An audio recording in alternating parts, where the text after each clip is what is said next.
নমস্কার, welcome to astro console. আজকের বিষয় হলো বৃশ্চিক রাশি অনুরাধা নক্ষত্রের সাপ্তাহিক রাশিফল 19শে মে থেকে 25শে মে।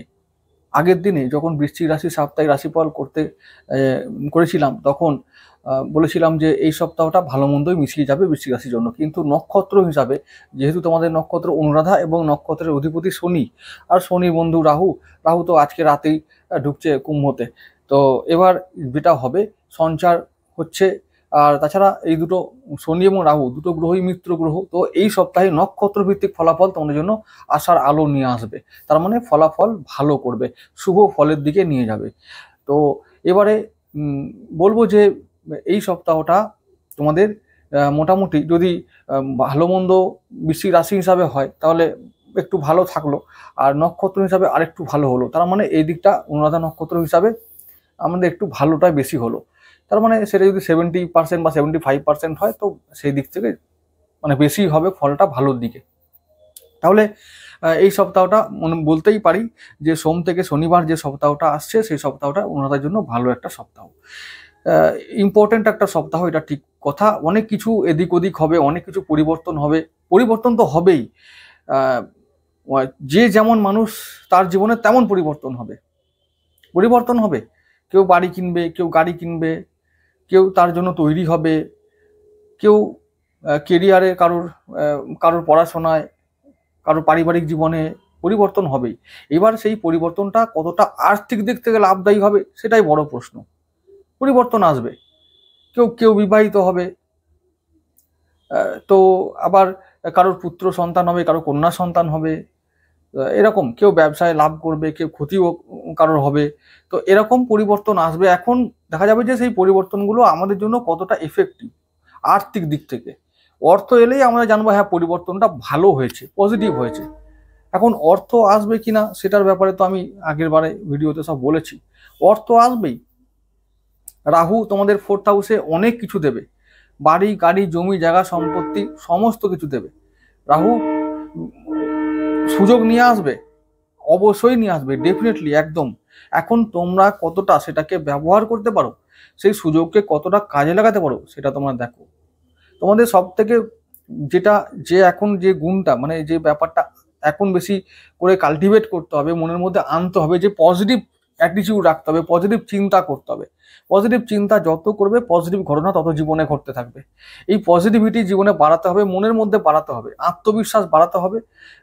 আত্মবিশ্বাস বাড়ানো ছাড়া আর কোনো রকমের আরেকটা কথা বলবো, বারবার বলছি, তোমাদের এই রাহু মনের মধ্যে আসছে, মানে আত্মায় আসছে, মনের মধ্যে আসছে, 4th হাউসে আসছে। তো রাহু এবার তোমাদের অনেক ডিপ্লোম্যাটিক করে তুলবে। এই নেচারটা তোমাদের অনেকের পছন্দ হবে না। ডিপ্লোম্যাটিক মানে হলো ওই যেমন প্রত্যেকটা লোকের সঙ্গে যেমন মানুষ তেমন করে আচরণ করা, এটা তোমরা ভালো করে জানো, কিন্তু তবুও তোমরা করতে পারো না। মানে কার্যক্ষেত্রে যখন সেটা করা খুব দরকার তখন বিবেকে অনেক সময় বাধা দেয়, তো এইটা করলে চলবে না। আর কাট টু কাট কথা বলা যাবে না, পরিস্থিতি অনুযায়ী কথা বলতে হবে। পরিস্থিতি অনুযায়ী যে যেমন মানুষ সে তেমন, তার সঙ্গে তেমনভাবে কথা বলতে হবে। এই ব্যাপারটা এখন আনতে হবে, না হলে রাহুই কিন্তু এই যে সুযোগটা আনছিল তোমার জন্য সেটা কিন্তু রাহুই আবার কেড়ে নেবে।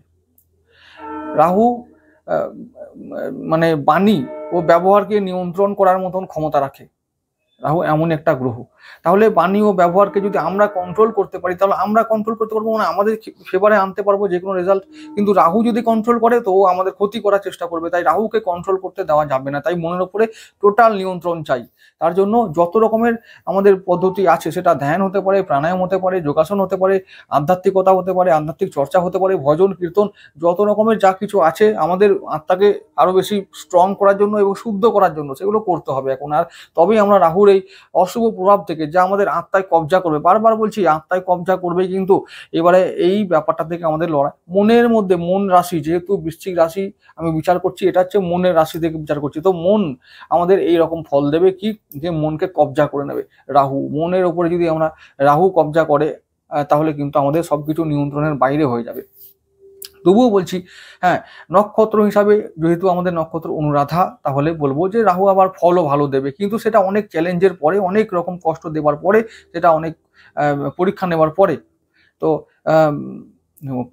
আবার বলবো যে এই যে যেহেতু রাহু আর শনি তোমাদের নক্ষত্র হিসাবে মিত্র, কিন্তু তার ফল দেওয়ার ক্ষমতা মাত্র 10 to 15%, 15 অথবা 10, এটা এরকমের মধ্যে থাকবে, তাহলে সেটা খুবই কম। তাহলে আমরা কি করব, কন্ট্রোল করব। তাহলে কন্ট্রোল করলে ভালোটাও পাবো, বেশি বেশি বেশি যে ভালো গুণ আছে রাহুর সেগুলো আমরা পাবো। এবারে আমি রাশিফলের আলোচনায় চলে যাচ্ছি। 19শে মে সোমবার আমরা দেখতে পাচ্ছি চন্দ্রকে মকর রাশিতে আছে। চন্দ্র তাহলে কি হচ্ছে, নাশস্ত হচ্ছে, কিন্তু চন্দ্র মঙ্গলের দৃষ্টি বিনিময় হবে, তাহলে চন্দ্র একটু বল পাবে। তো শ্রবণা নক্ষত্র চন্দ্রর মানে নিজের নক্ষত্র, তাহলে নক্ষত্র হিসাবে ভালোই জায়গায় আছে, তাহলে সেই দিনটা কি বলবো, নক্ষত্র হিসাবে আমাদের ভালোই, তো সেদিন আমরা ভালো ফল পাবো। তবে যেহেতু শনির নক্ষত্র, সরি তোমরা শনির নক্ষত্রের জাতক জাতিকা, তাহলে তোমাদের কি করতে হবে, যেটা হচ্ছে যে সেদিনটা একটু ব্যয় হতে পারে, এবং যেটা হচ্ছে যে ব্যয়টা হবে কিরকম, কিরকম কারণে, ছোটোখাটো ট্রিপ, ভ্রমণ, অকারণ ব্যয়, পাশাপাশি কলিগদের জন্য ব্যয় হতে পারে, ওদেরকে কোনো ট্রিপ দিতে হতে পারে, বা কোনো রকমের একটা এক্সট্রা এক্সপেন্স, মানে অতিরিক্ত এক্সপেন্স ব্যয় করতে হতে পারে, মানে আমাদের বিয়ার করতে হতে পারে আর কি। তো এইরকম একটা দিন আসবে, আর হতে পারে আবার ওদের সঙ্গে আবার মানে একটু দ্বন্দ্বও হতে পারে, তো সেই দিনটা একটু ওই ব্যাপারটা আমরা লক্ষ্য রাখবো, বাকি সব দিকটা ঠিক থাকবে। এবার 20 মে চলে যাব মঙ্গলবার, ধনিষ্ঠা নক্ষত্রে চন্দ্র আছে, তো মঙ্গলের নক্ষত্র। আবার সেদিনটা সে তিনি চলে যাবেন, মানে চন্দ্রদেব চলে যাবেন কোথায়, ওই কুম্ভ রাশিতে, রাহু চন্দ্র একসঙ্গে অবস্থান করবে। আর 20 তারিখে তো টোটালি রাহু চলেই এসছে কুম্ভতে, তো গ্রহণ দোষ তৈরি করবে, তবুও ধনিষ্ঠা মঙ্গলের নক্ষত্র। তবে যেহেতু মঙ্গল আর শনি, তোমরা শনির মানুষ হয়ে গেলে নক্ষত্র হিসাবে, তাহলে শনি মঙ্গল যেহেতু টাসল করে বা দ্বন্দ্ব আছে, তাহলে আমাদের সেদিন কি করতে হবে, সমস্ত বিষয়ে একটু সতর্কতা অবলম্বন করতে হবে। সমস্ত বিষয় মানে যে বিষয়গুলো আমাদের জীবনে প্রভাব ফেলে, গভীরভাবে প্রভাব ফেলে, টাকা পয়সার বিষয়, ব্যবসার বিষয়টা, কর্মের বিষয়টা, বাস বাকি সমস্ত বিষয়ে আমরা মিডিয়াম ফল পাবো, মিডিয়াম ফল 50% ফল পাবো সমস্ত বিষয়ে একদম। আর 21শে মে চলে যাব বুধবার দিন, রাহু চন্দ্র সেই একসঙ্গে সেদিনও থাকবে, আর চন্দ্র থাকবে রাহু নক্ষত্র শতভিষায় রাহুর দিন, তাহলে আমাদের শনির এবং রাহু মিত্র হলো, সেদিনটা ভালো হলো। আর সেদিনটা আমাদের ঘরের প্রয়োজনে কিছু খরচা হবে, কিছু জিনিসপত্র কিনতে হতে পারে, তো ভালো ব্যাপার। আমাদের ঘরে নতুন অতিথির আগমন ঘটতে পারে, ভাই বোনদের উন্নতি সেদিনে, তাদের শরীর স্বাস্থ্যে উন্নতি, বা তাদের জীবনে একটা কিছু ভালো খবর পেতে পারি, আর তাদের সঙ্গে সম্পর্কে উন্নতি হবে সেদিনে। আবার বলবো যে কেউ কেউ আবার ওই রকম অবস্থাগুলোর কথা ভাবতে পারো, কেউ বাড়ি গাড়ি কেনার কথা ভাবতে পারো, ভাবনা চিন্তা আসবেই, কিন্তু অনেকের জীবনে হয়ে যাবে, কিন্তু ম্যাক্সিমাম মানুষ তো সেদিনেই পারবে না, তবে তারা ভাবনা চিন্তা করবে যে এবারে করতে হবে, কিনতে হবে, সে জমি জায়গা, প্রপার্টি, গাড়ি বাড়ি যাই হোক না কেন, সেগুলো চিন্তা ভাবনা সেগুলো থাকবে, সেদিন আসবে, খুব ভালোভাবে আসবে। আচ্ছা, এবারে চলে যাব আমি পরের দিন 22শে মে বৃহস্পতিবার, চন্দ্র থাকবে আমাদের একবারে দেবগুরু বৃহস্পতি নক্ষত্রে পূর্ব ভাদ্রপদ, আর সেদিনে একই ব্যাপার, সেদিনটা হাফ ডে চলে যাবে মানে কুম্ভতে, আর হাফ ডে চলে যাবে মীন রাশিতে, মানে দুটোর পর থেকে মিনে চলে যাবে চন্দ্র। তাহলে চন্দ্র রাশি পরিবর্তন করলেও কিন্তু নক্ষত্র সেই থাকবে পূর্ব ভাদ্রপদ, তবু দুটোই আমি বলবো দেবগুরু নক্ষত্র যেহেতু, তাই ভালো দিন, নিউট্রাল দিন, সমস্ত কিছুতে একটা পজিটিভ প্রভাব আমরা দেখতে পাবো, পজিটিভ প্রভাব, পজিটিভ রেজাল্ট। তো মনে গতি আসবে, দেহে মনে একটা ফুর্তি আসবে, ব্যবসায় উন্নতি হবে, তারপর আয় সঞ্চয় দুটোই ভালোভাবে হবে, সঞ্চয় যেমন হবে আয়ও ভালোভাবে হবে, আর ওদিকে সন্তানরাও ভালো থাকবে সেদিনটা, সন্তান ভাব, প্রেম, শিক্ষায় সমস্ত কিছুতে উন্নতি, শরীর স্বাস্থ্য সব কিছু। তো এই দিনটা ভালো একটা দিন। চলে যাব শুক্রবার দিনটা, শুক্রবার দিন 23শে মে আমরা আচ্ছা শুক্রবার চন্দ্র চলে যাবে সেই মীন রাশিতে আগের দিনই চলে গেছিল, তবে শুক্রবার দিন পুরোপুরি মিনে থাকবে। আর নক্ষত্র পাবে শনি নক্ষত্র, উত্তর ভাদ্রপদ। এখন ব্যাস নক্ষত্র হিসাবে আমাদের লর্ড বা অধিপতি ম্যাচ হয়ে গেল, সেদিনটা নক্ষত্রের জন্য 15% ফেভার পাবো, তাহলে ভালো দিন শুক্রবার। আর সেদিনটা একটা কথা বলে রাখি, আমি লাকি নাম্বারগুলো, কালারগুলো আমি লাস্টে সব বলে যাব। আচ্ছা, তবে এখন এই শুক্রবারের কথাই বলবো, যেহেতু শনি নক্ষত্র, তাহলে আমাদের পঞ্চম ভাব, আমাদের শনি এখন আছে এবং সেদিনে শনি আর চন্দ্র পঞ্চম ভাবে একসঙ্গে থাকবে, তাহলে 20 দোষ তৈরি করবে।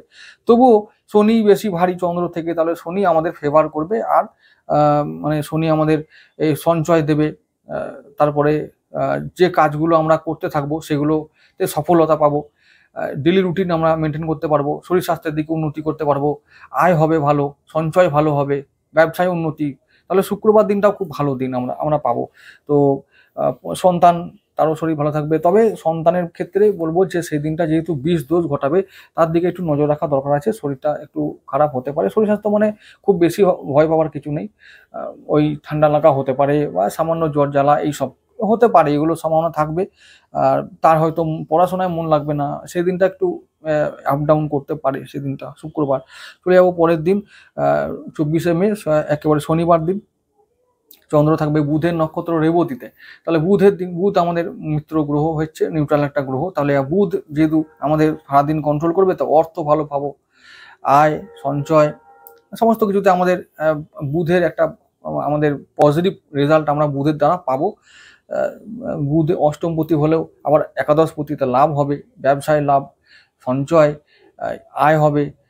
তো এরকম আবার বুধ আমাদের এখন ষষ্ঠভাবে আছে, তাহলে আমরা ঋণ শোধ করতে পারবো, শত্রুরা ওরা আমাদেরকে জ্বালাবে না, রোগ থেকে মুক্তি পাবো। তার মানে শরীর স্বাস্থ্য ভালো থাকবে, সেই দিনটা আমাদের শরীর স্বাস্থ্য ভালো থাকবে।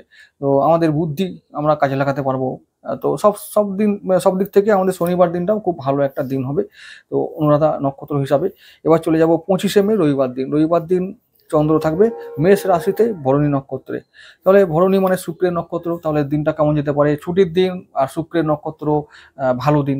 তাহলে সেই দিনটা আমরা একটু কি করব, আবার আরেকটা কথা বলে রাখি, মানে রেবতীর পরে ভরণী কেন চলে গেলাম? রেবতী শনিবার দিন বলেছি যে বেলা 2টোর পর থেকে চলে যাবে অশ্বিনীতে, তারপরে আবার পরের দিন রবিবার দিন বেলা 2টোতেই আবার ভরণীতে ঢুকবে। সুতরাং আমি একেবারে অশ্বিনীকে বাদ দিতে এই জন্য হলো যে রেবতী যেহেতু বলেছি সারাদিনে থাকবে, তো অশ্বিনীর যে প্রভাবটা সেটা শনিবারের হাফ বেলা থেকে আমরা ফিল করতে পারবো। তাহলে কেতুর নক্ষত্র হবে, তো শনিবারের যে দিনের যে শেষার্ধটা সেটা মোটামুটি একটা ভাবে কেটে যাবে। সমস্ত কিছুতে আমরা কাজে কর্মে একটু ব্যস্ত থাকবো, কাজ নিয়ে চিন্তায় থাকবো।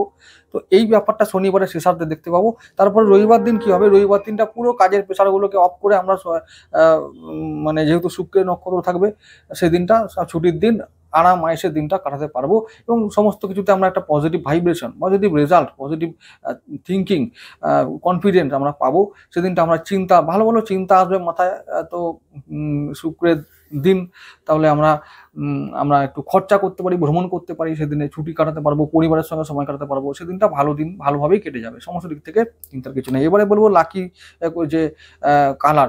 লাকি কালারটা এই সপ্তাহে বলবো যে তোমাদের জন্য, যেহেতু এই সপ্তাহটা একটা বড় ইম্পর্টেন্ট একটা পরিবর্তনের সপ্তাহ, তাহলে এই সপ্তাহটা তোমাদের বৃশ্চিক রাশি, বৃশ্চিক লগ্ন যদি হয়, তাহলে বলবো যে লাল, এই অরেঞ্জ কালার এগুলোকে প্রেফার করো। আর যদি এই বৃশ্চিকের মিত্র যারা নয়, মানে শত্রু যারা, শনির দলের লোক যারা, শনি শুক্র রাহু যারা লোক, তারা কি করবে?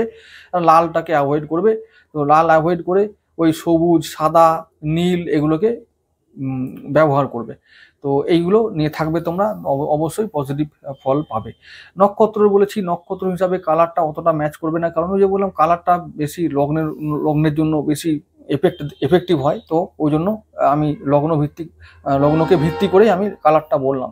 আবার বলছি লাকি যদি নাম্বার বলতে হয় এই সপ্তাহে, তো আমি এবার এই সপ্তাহে 2টি নাম্বার দেব, একটা হচ্ছে 5, একটা হচ্ছে 8। তাহলে এই 5 আর 8-এর মধ্যে তোমরা কি করবে? যদি কেউ কোনো লটারি কাটতে চাও বা কোনো রকমভাবে তোমাদের নাম্বার ফ্যাক্টর হয়ে দাঁড়ায় যে আমাদের নাম্বারটা দরকার আছে এই সপ্তাহের জন্য 5, 8, আর যদি 5, 8-এর মধ্যে যদি না পাও কোনো কিছুর মধ্যে, তাহলে 4কে তোমরা ফলো করবে। 4 তোমাদেরকে এবার এই সপ্তাহে ভালো কিছু দিয়ে যাবে। তো যাই হোক, এই সপ্তাহটা ভালো করেই কাটবে, মানে মোটামুটি বললাম 70 থেকে 75% ভালো রেজাল্ট তোমরা পাবে।